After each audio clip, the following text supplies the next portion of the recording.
are diving into my favorite time of year here on BookTube, which is talking about how the year went via lists. So best of lists, worst of lists. Also, I just realized this little guy looks like there's a plant sprouting out my head, and there's not. Best of lists, worst of lists, and yeah, I just love making these. I love watching them. It's just my favorite time of year here on BookTube. So I always run my lists from December of the previous year through November of the current year. So I'm officially gonna call it on our first list, which I like to do to get the negativity out of the way. But the first list is the worst of the year. And there are a few of these that I actually think are the worst, but a lot of this is more just disappointments. Not for me, not what I was wanting from the book, not what I was expecting from the book, and therefore it was disappointing.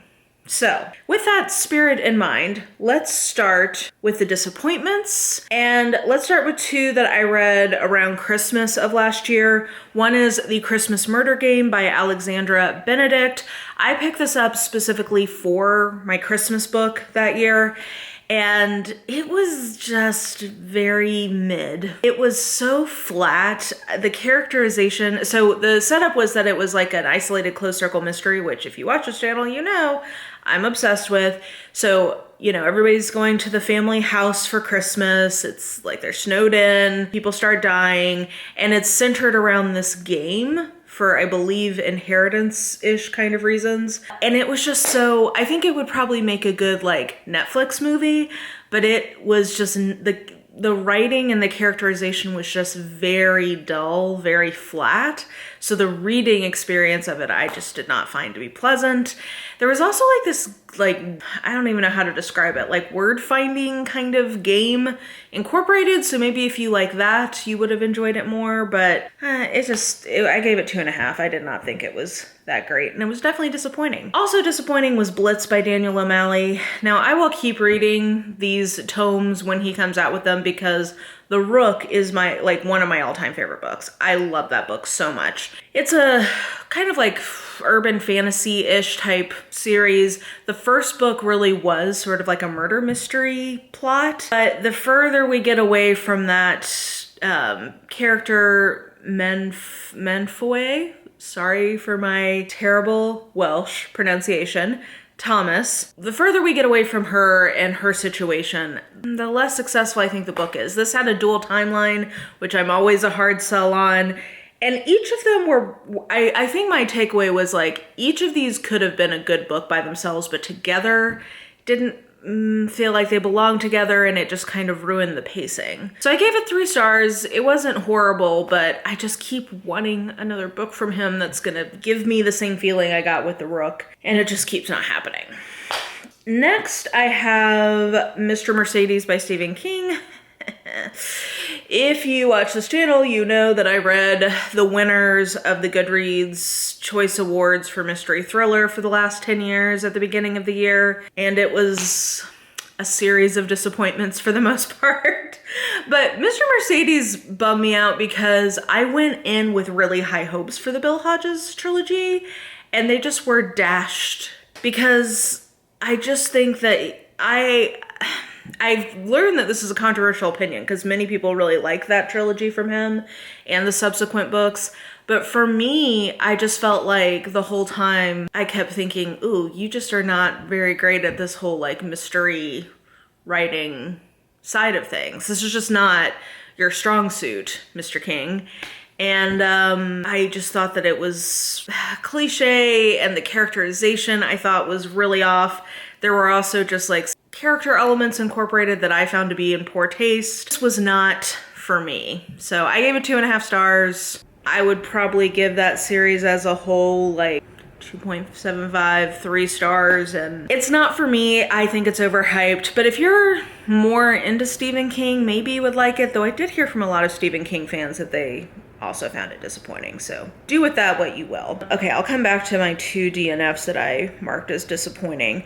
The Beautiful Mystery by Louise Penny. So this one is in her Armand Gamache series, and I always want to call him Armand Ganache, which would be more delicious, but is not his name. Armand Gamache. I went on like a whole journey with that series this year because I read the first book because I had heard for years, like, Mara, you were gonna love this series. It is actually mystery. It is set in Quebec, so you have like some French elements, which I love. Beloved long-running character. This is gonna be for you. Then I read the first book, Still Life, and I struggled with the writing. So I thought, okay, I've already started hoarding these books and I need to decide if I'm gonna actually like read all of them. So I'm just gonna read the ones I have, which I know I'm not supposed to, but I'm gonna read the ones I have out of strict order, not the ones in between. So I'll read them in order, but not like every book.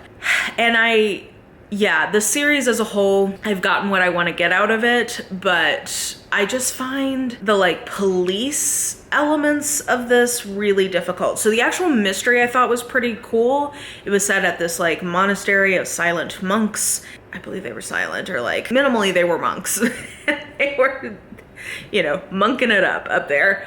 And so that part I actually thought was quite successful and interesting. But then there's also this like corruption on the force overarching plot in the whole series that I find cliche, poorly executed, and completely distracting from what is good about the series. So The Beautiful Mystery was where I started to realize that was going to be how I felt about the series as a whole. And I was into it, but the ending is absolutely bonkers and bad, in my opinion. And so anyway, The Beautiful Mystery, I was like, okay, I'm vibing with this. And then the ending just went totally off the rails. So I gave it 3 stars, and I have very mixed feelings about that series as a whole. The Sun and the Void by Gabriela Romero Lacruz. This one is just a pure disappointment because I was really excited for this. It was the beginning of a fantasy series that was set in South American, like, inspired fantasy world. It sounded like it was going to have some interesting like interpersonal dynamics, and I just thought it was way too long, and the interesting parts of it just never felt like where the book's energy was.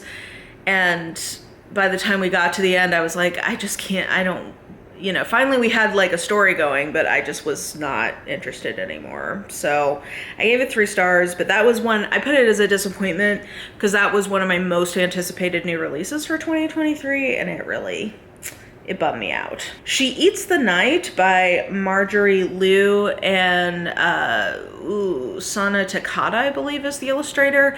Obsessed with Monstrous, one of my all-time favorite fantasy series. I love the art, I love the storytelling and the themes and the it is for me, capital F, capital M, for me. So I was so excited for a new series from that pairing. It's a horror series that has to do with like illness and also kind of othering like Asian immigrants in the US. So thematically, it was kind of interesting, but I just did not connect with the story at all.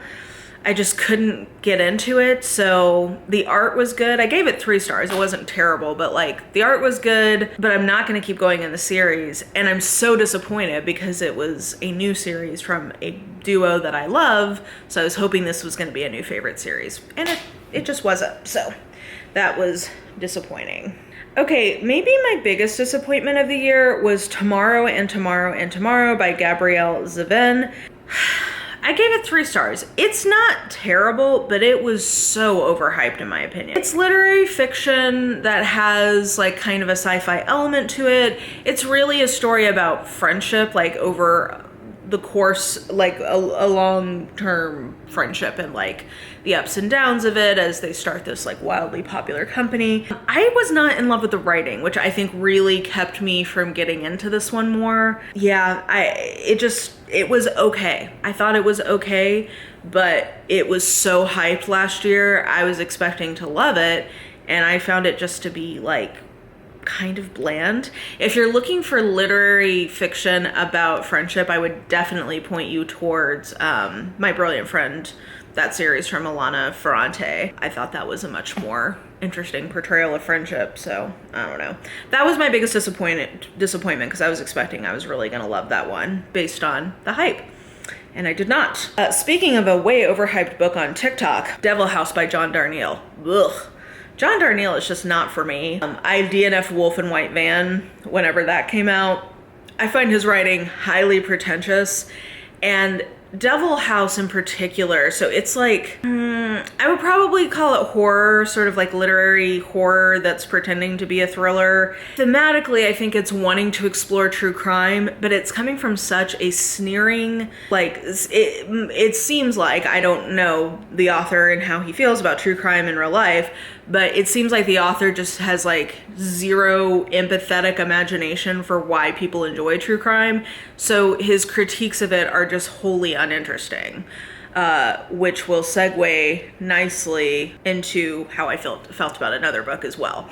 But that was a problem. And then just his writing is so pretentious to me. It feels like coffee house poetry night, like slam poetry night. I don't get it. It's not for me. Other people love it. It's not for me. Yeah, that was definitely disappointing. And then the last one that I did not DNF was The Villa by Rachel Hawkins, which was a thriller.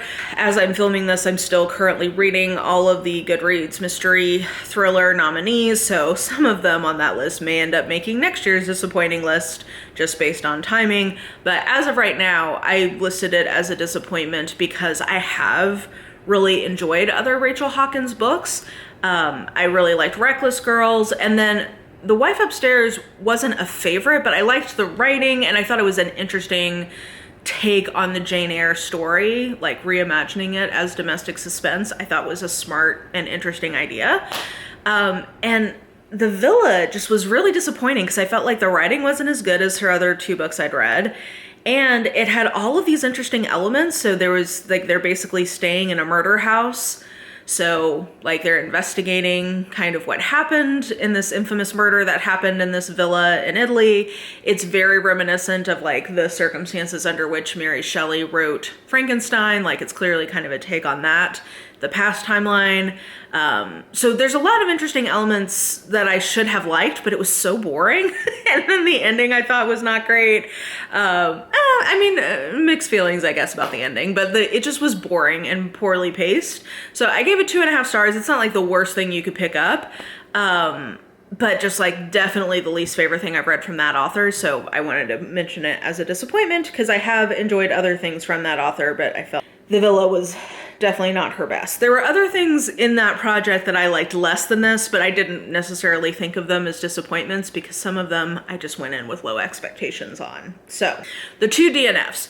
One was Of Blood and Bone by Nora Roberts, which is the second book in the Chronicle of the One trilogy from her. So I DNF'd the second book at about, 33%, which means I also functionally DNF'd the final book in the trilogy.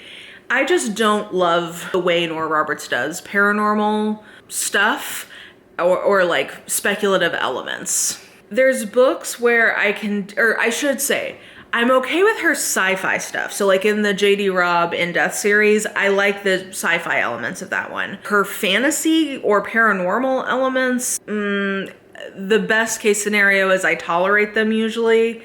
That's usually the best case scenario. So I actually liked the first book pretty well because it was mostly dystopia with just like a hint of the fantasy element. And then the second book, it just like we completely abandoned all of these characters that we'd met in the first book and we're following it's sort of like the next gen. I just didn't like it. I wasn't getting into it. And I was like, do I really want to read another like book and a half of this? And the answer was no. So I DNF'd it. Even though you guys know I love Nora Roberts. That just not my favorite mode from her. Not my favorite trilogy from her. Okay, and then last and kind of least, I guess, on these disappointments is I have some questions for you by Rebecca Makkai. If you've watched this channel this year, you have surely picked up on my disdain for this book. I just resent it. I'm mad that I picked it up. I guess not because it ended up being in the Goodreads Choice Award nom, so I would have had to have tried it anyway. But I picked it up at the beginning of the year because it was getting a lot of hype as like, ooh, this is like a mystery that's, again, kind of like a podcast element, true crime, investigating an infamous mystery from the past. Like, I love that. That's something that I really enjoy. See that Megan Golden series. I really like that. Alexa Dunn did a YA version of that I thought was great.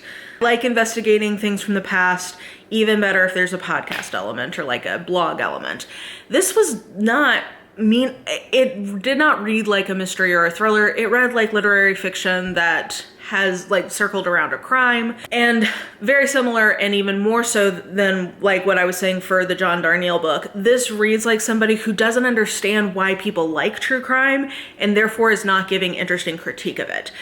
This is a ripe territory to explore for critique, and I just think that this failed because it doesn't seem to me like the author gets why people like it in the first place. So like, it's not interesting what she has to say about it. That's how it came off to me. In contrast to something like Bright Young Women by Jessica Knoll, which came out this year, that read to me like a book where the author does understand what's appealing about true crime, and the structure of the book itself is critiquing some of the ethical issues with true crime.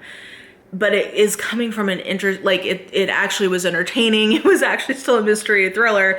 It was beautifully written and had good things to say, like thematically, but it was fundamentally still a mystery thriller and had more like interesting themes. I think that's what Rebecca Makkai was going for, but in my opinion, this book completely fails. Like, I DNF'd it. I did not like it. It was definitely my biggest disappointment.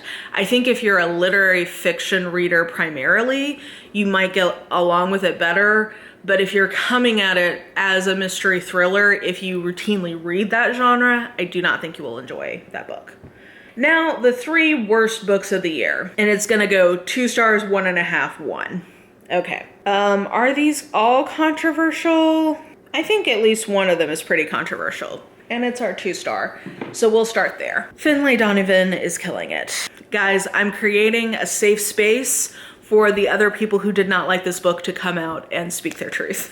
Because when I mentioned this in a video, I had so many comments of people saying, oh my gosh, thank you. I felt like I was crazy. Everybody loves this book and I did not like it. And specifically the thing that I have a problem with in this book is the, so it's billed as, and the cover communicates this, all the marketing communicates this, all the discussion around this book communicate that it's like a fun mystery. So it's sort of like zany, comedic, cozy-ish mystery. I found this to be such a stressful reading experience because of the inclusion of her kids and the custody situation. So like, it wasn't fun for me. I was constantly worried about that. And I've heard from others who felt this way too. Now, I don't have kids, so like, I'm not speaking from experience, but just like, I found that so stressful, the custody situation she was in.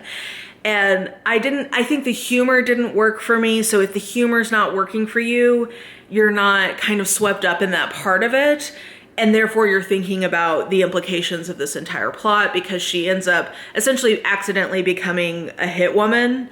And it's like all her mishaps carrying out that job. I just found it stressful. I did not like the authorial voice. I do think this was exacerbated by listening to it on audio. I think that if I had read it physically, I probably would have maybe not had as much of a problem with it, though I heard other people say that they still had that same problem even though they read it physically. So all that to say, for me, this was a worse book. I actually loved the ending and where it leaves off.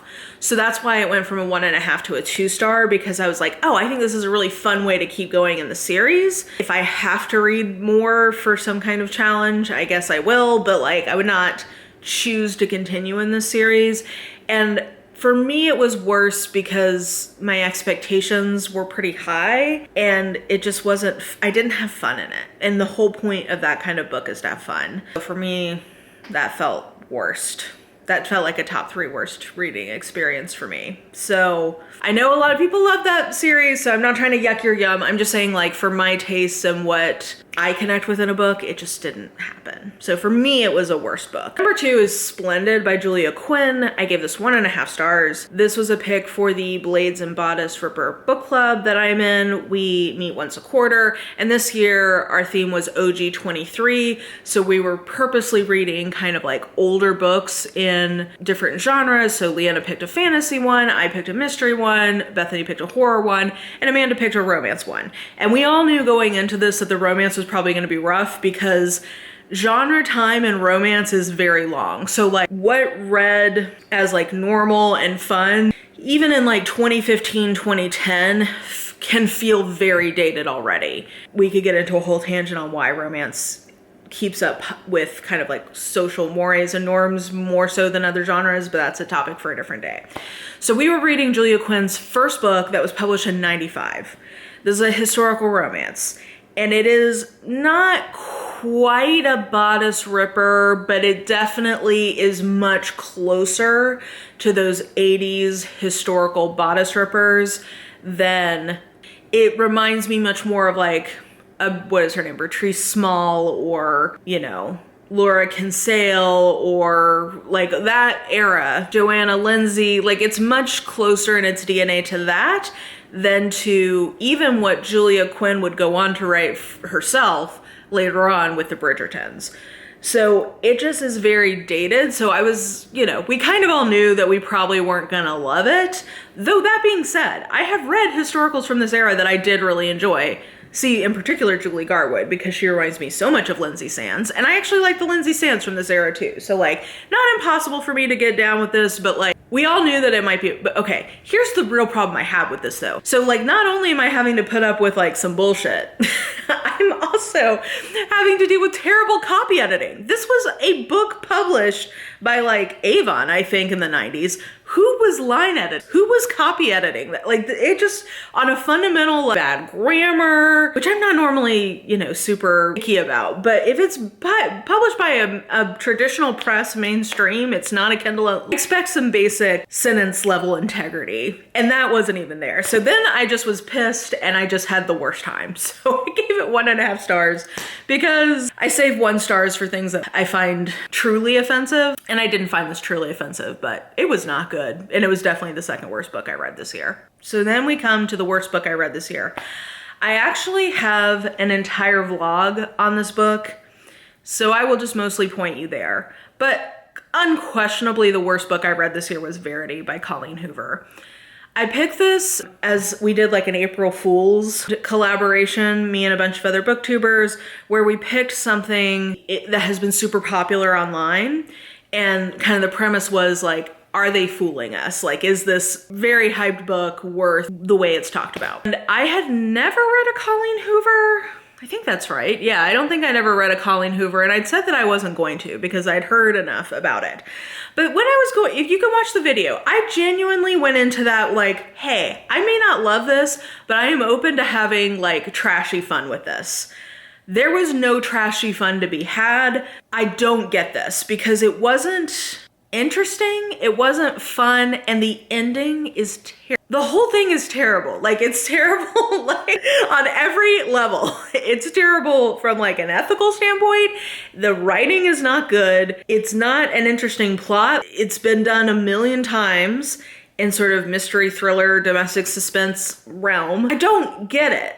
I don't get this at all. And it is unquestionably the worst book I read this year, like by a country mile, in terms of what it's, because, you know, for me, when I'm assessing quality, I also am always thinking about what is the author going for versus what they achieve. You know, I wouldn't, the same way I wouldn't grade, oh gosh, what's an example? I wouldn't grade a reality TV show the same way I would grade The Wire, right? Like, they're different projects, they're going for different things. I think you gotta meet something where it's at. What this was trying to do and be was a terrible version of it. And that's that on that. I'll just leave it there and I will link that video if you wanna see a full dissection. So, those were the worst books that I read in 2023/December 2022. I've had worse reading years. I had a lot of mid books this year, guys. A lot of stuff in the middle. So I've definitely had worse reading years in terms of more bad things, and we'll just leave it there for now. But these were all either disappointing or bad, and yeah, let me know what you guys thought about any of these books. If you liked them or you want to put up a defense for them, I welcome that. You can put that in the comments. I am, like I said, I'm kicking off my year-end list right now. I'm gonna do some of them live just because for timing reasons, and can I get the editing done in competition with things I actually have to do in real life for work and family, friends stuff versus BookTube, it's just gonna work out better. So for some of the lists, we're gonna do them live. So I'm excited to see how that goes. But yeah, you'll be seeing those from me over the next couple of weeks. So I hope you enjoyed this roast. Let me know, like I said, what you thought about any of these books, or maybe what your worst book of the year was. And yeah, I think that will do it for me. So if you enjoyed this video, please like, subscribe, follow me on the social medias if you are so inclined. I have all that information listed in the description box below, and I think that will do it. I hope you are having an absolutely lovely day today, and I will just talk to you soon. Bye!